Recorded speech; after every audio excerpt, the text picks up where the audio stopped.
Gracia y paz de parte de Dios nuestro Padre y del Señor Jesús a ustedes siempre. Amén. Esta parábola de los obreros malvados, de los viñadores asesinos, al leerla, como leímos en Mateo 21, al terminar de leerlo, me vino a la memoria el himno, afligido y castigado, porque cómo lo trataron a Jesús sus enemigos. Esta parábola no habla tanto de nosotros, sino de los enemigos de Jesús. Y de los enemigos de la iglesia hoy también. Por eso es tan importante. Cuando comienza Jesús la parábola, empieza hablando de un hombre que plantó una viña, preparó todo y después buscó a alguien para que la arrendó, la alquiló para que cuidaran esa viña para llegar, cuando llegado el tiempo de la cosecha, cobrar con los frutos o con dinero. Generalmente en el tiempo de Israel era así, era un viñedo, se ponía una torre de unos 4 metros de madera como en el medio del viñedo para vigilancia, ¿no? El atalaya que cuidaba ahí. Se ponía todo un cercado de piedra, muy lindo, y de esa forma se cuidaba de las fieras salvajes, de los puercos, de la gente que tal vez quería robar, ¿sí? Uvas. Y más o menos, como ustedes saben, ¿cuándo es el tiempo de la cosecha de la uva acá en Argentina? ¿Pueden decirme? Febrero, ¿sí? ¿Ustedes han podido visitar Mendoza, un viñedo? ¿Fueron a ver? ¡Qué maravilla!, ¿no? Una belleza. Que la uva blanca, que la uva rosada, que el merlot, que el cabernet sauvignon, que el malbec.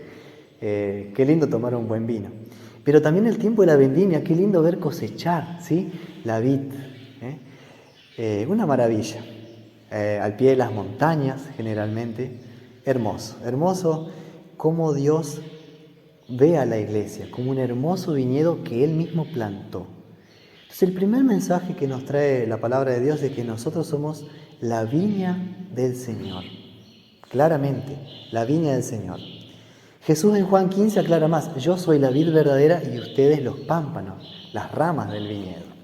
O sea que está hablando de que nosotros estamos en Dios, con Dios, y Él nos ha plantado. O sea que Él ha hecho germinar en nosotros esa fe, nos considera sus hijos, nos ha injertado en Cristo por el bautismo. Somos hijos de Dios, somos la iglesia de Dios. Y el pueblo de Israel en el Antiguo Testamento disfrutaba este privilegio también. Pero si vamos a la parábola de vuelta, dice que cuando llegó el tiempo de la vendimia, envió gente para buscar los frutos, cobrar el dinero, o cobrarse con una parte de la cosecha. Pero estos labradores eran muy malvados. Se ve que no tenían los mismos intereses que el jefe, que el padre de familia.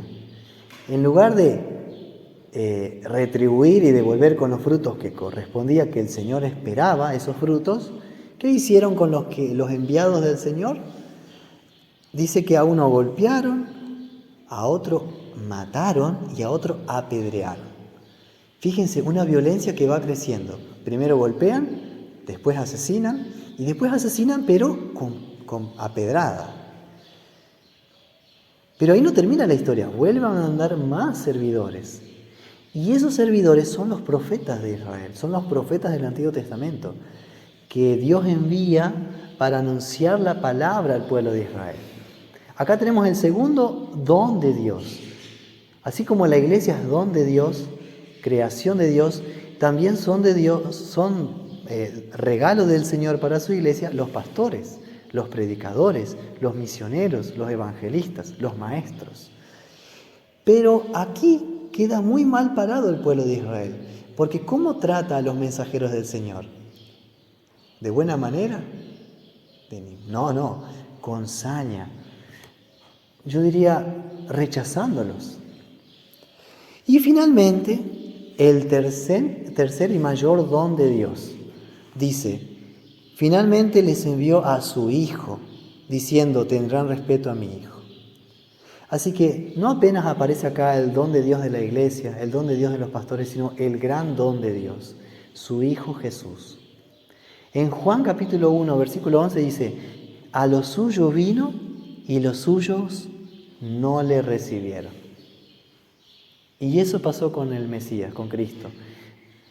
Vino de parte de Dios. Dios envió a su Hijo al mundo como Salvador de la humanidad, no solamente del pueblo de Israel, de la humanidad.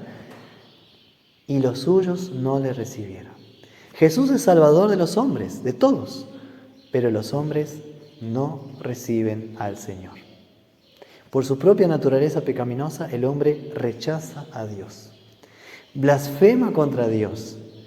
Dios envía su palabra y el hombre se tapa los oídos.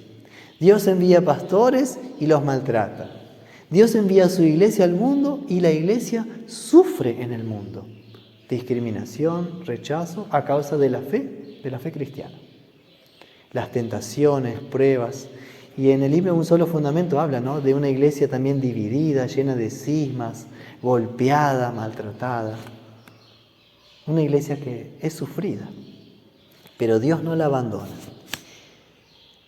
Para ser honestos, acá no habla de todo el pueblo de Israel que rechazó a Dios, sino de una parte, una pequeña parte. ¿Quiénes rechazan al Mesías en la parábola? Los viñadores. Y ellos son los líderes religiosos. Porque fíjate, en el versículo 45 dice: y oyendo sus parábolas, los principales sacerdotes y los fariseos entendieron que hablaba de ellos. Entonces, los enemigos de Jesús en esta parábola no es todo el pueblo, son los líderes religiosos. Aquellos que deberían haberse dado cuenta y haber reconocido a Jesús porque ellos conocían las Escrituras. Y acá tenemos una situación tan lamentable. Ellos sabían que la parábola hablaba de ellos. Reconocieron el mensaje de Dios. Reconocieron que Jesús era el Mesías y a pesar de todo eso, rechazaron a Cristo. Porque una cosa es desconocer de Dios y otra cosa es conocer la palabra de Dios y aún así rechazar la palabra de Dios. Hay mayor culpa ahí. Una cosa es ignorar las cosas de Dios, bueno, pecado de ignorancia, pero otra cosa es pecar a propósito. También nosotros conocemos los mandamientos de Dios, conocemos el credo, el Padre Nuestro, pero puede ser que a veces pecamos aún sabiendo que está mal. Y esto también nos habla de nosotros. Una iglesia que no es perfecta, una iglesia bastante pecadora, que cuando Dios espera frutos, que mira, prueba los frutos de su iglesia y que encuentra uvas agrias. Y por esa razón esta parábola es una exhortación tremenda, durísima contra la iglesia también. La iglesia cuando no da frutos. Fíjense en Isaías 5, que es tremendo. Dice: haré que quede desierta, no será podada ni cavada. Crecerán el cardo y los espinos, y aún a las nubes mandaré que no derramen lluvia sobre ella. Durísimo. O sea, Dios es santo, Dios es justo, Dios castiga el pecado de su iglesia. Pero al mismo tiempo, Dios es misericordioso. Pero una misericordia que va más allá de nuestras fronteras. En el versículo 46 dice: pero al buscar cómo echarle mano, temían al pueblo porque éste le tenía por profeta. O sea, la gran parte del pueblo estimaba a Jesús, pero lo consideraban como profeta, no como el Hijo de Dios.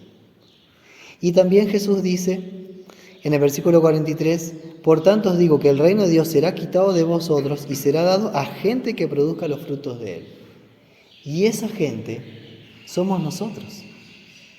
Dios vio que su pueblo Israel desobedeció su palabra, rechazó al Mesías, pero Dios no se quedó sin pueblo, no se quedó sin iglesia. Abrió su reino a través de la cruz de Cristo para todos los pueblos gentiles, para todas las naciones del mundo. Y ahí estamos nosotros. También hay una profecía que Jesús menciona.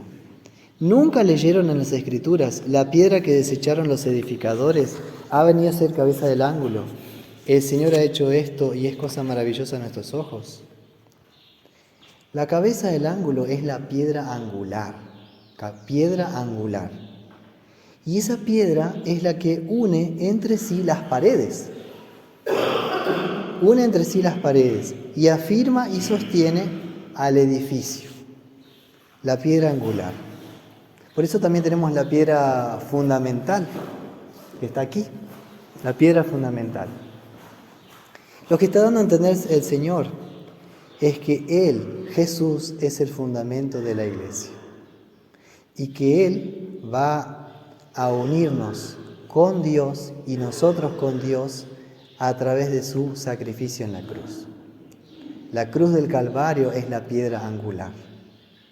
Entonces está hablando de aquellos que si no creen en Cristo crucificado, se perderán por su propia culpa, por no creer en este Cristo. Pero aquellos que aceptan y creen en el mensaje de la fe, el mensaje de la cruz, serán salvos. Por eso también es un gran peligro para nosotros cuando por nuestra incredulidad o por nuestra dureza de corazón terminamos por rechazar al Señor Jesús. Eso lleva a la condenación eterna, al infierno. Pero por el otro lado, aquel que cree en Cristo como la roca y el fundamento, un solo fundador, ese será salvo. No será destruido por la piedra angular o por la roca, sino que estará edificado sobre la roca. Cristo es la roca, Cristo es la vid verdadera. Él da su vida para nuestra salvación. Ahora también a nosotros nos toca, como iglesia, no cometer el mismo error que el pueblo de Israel. No caer en el mismo error. Somos linaje escogido, nación santa y pueblo adquirido por Dios. La iglesia es la nueva arrendataria del reino de Dios, de la viña. No debemos cometer el mismo error del pueblo de Israel. 3 errores que debemos evitar en nuestra vida: falta de fe, incredulidad, rechazar la palabra y la terquedad, ser tercos, obstinados ante Dios. O sea, no cuestionar a Dios, no condenar a Dios, al contrario, confiar en Dios. Este mes de octubre estamos en el mes de la Reforma. Y para ir terminando, ¿por qué sucedió la Reforma? ¿Qué sucedió en la historia de la Reforma? ¿Qué celebraremos el 31 de octubre? Que volvió el Evangelio.